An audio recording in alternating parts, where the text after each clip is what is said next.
Back in the 1970s, when Republicans were talking about supply-side economics, this was the late 1970s when Maggie Thatcher in 1978 became Prime Minister of the United Kingdom and began a massive deregulation and privatization program, privatizing the railroads, breaking up the coal miners' union, the largest and most powerful union in the UK.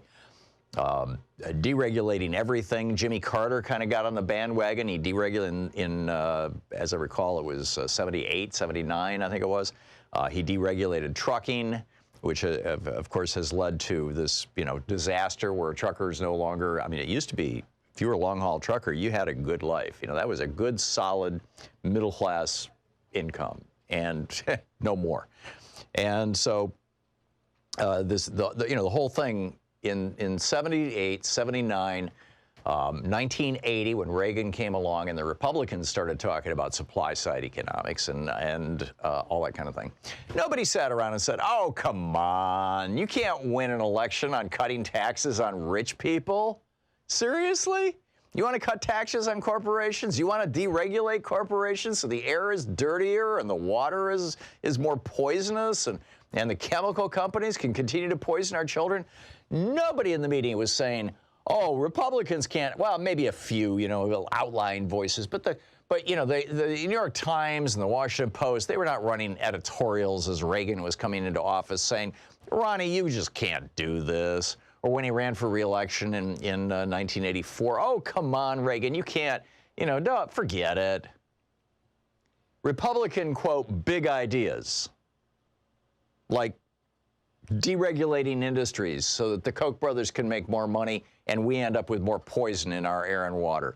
Deregulating, destroying labor unions, aggressively destroying labor unions. We went from 1/3 of our workforce being unionized to 6% in the private economy today.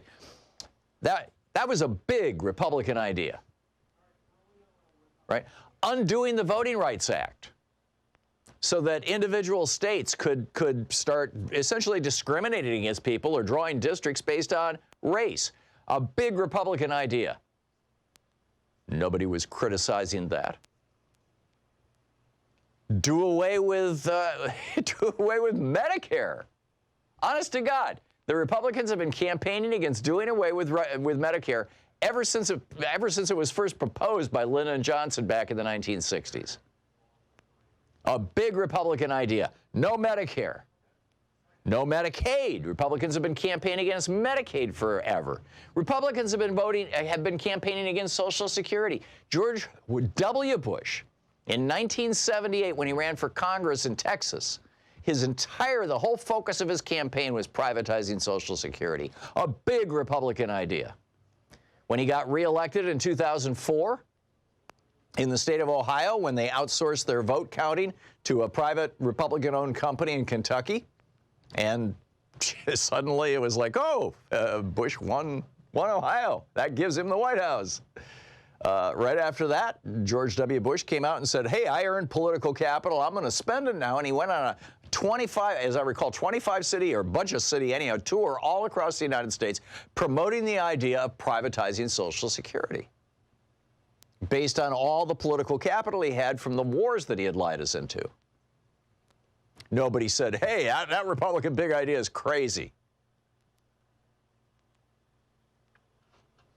But now we've got the media saying, Democrats, they're not allowed to have big ideas.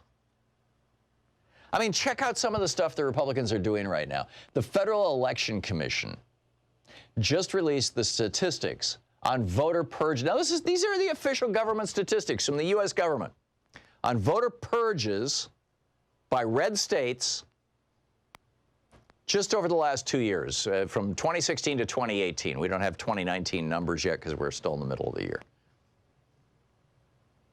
And what they found was that 17 million voters, registered voters, were removed from the rolls nationwide.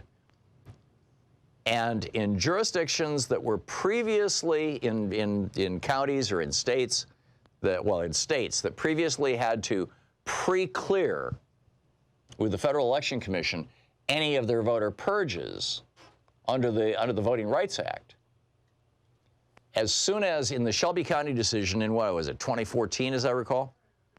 2013, Shelby County versus Holder.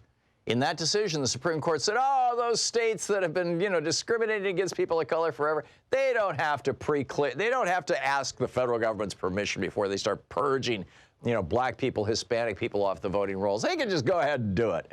And sure enough, 40% higher, the purge rate in those states that were formally restrained by the Voting Rights Act. This is a huge Republican idea. Knock 17 million people off the voting rolls, which they've done in the last 2 years. The last 2 years, Republican secretaries of state, by and large, have knocked 17 million people. Brennan Center has a great report on this. You can see it over at their website, brennancenter.org. 17 million people off the voting rolls. Now, Republicans do this, of course, because it's the only way they can win elections. If everybody was allowed to vote, and I'm talking about everybody who is a citizen of the United States and therefore should be eligible to vote, if everybody who's not in prison, now I realize in Maine you can even vote if you're in prison, and I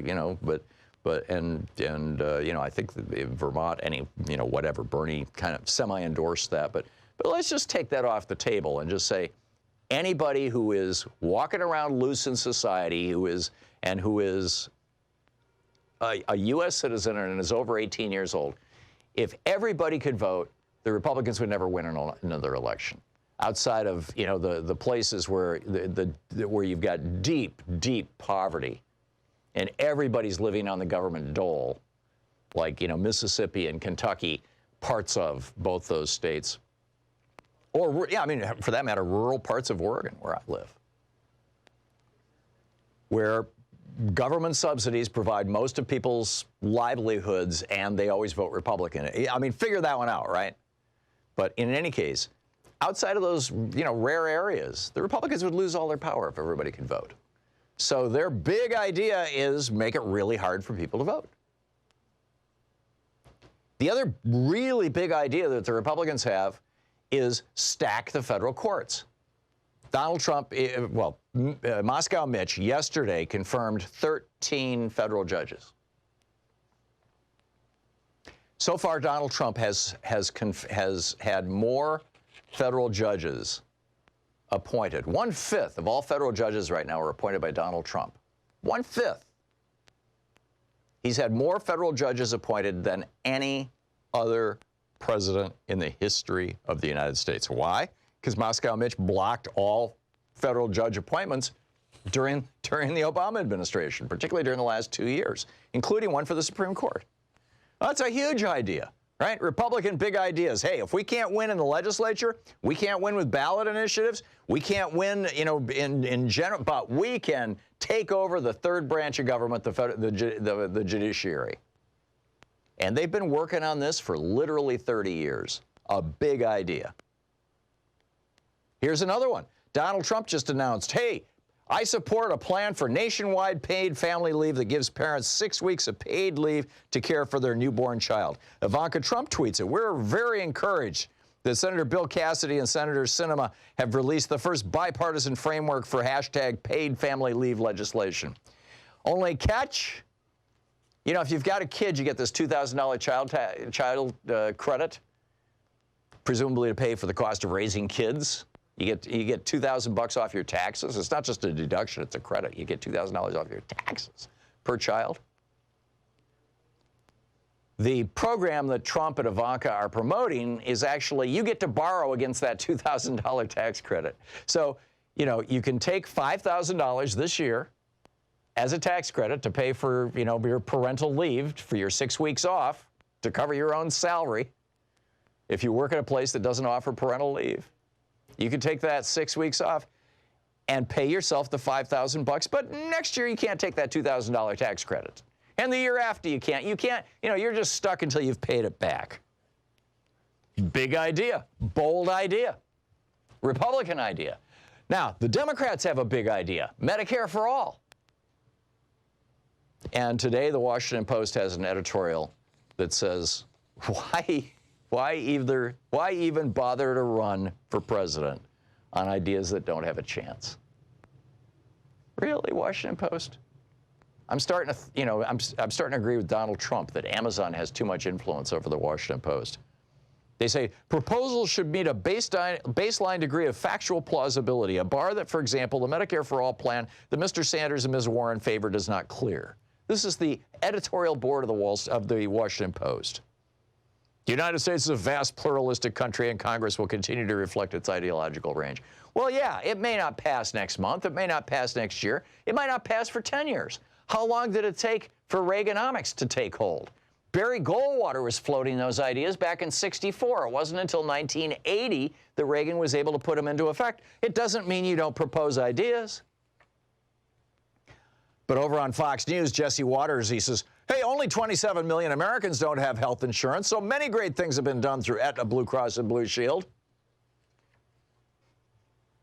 Meanwhile, in the House of Representatives, the Medicare for All legislation now has 118 sponsors, an official majority of the House Democratic Caucus.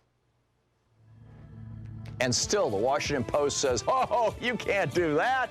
You shouldn't run for president on that. You're not allowed to have big ideas. You're Democrats. Give me a break.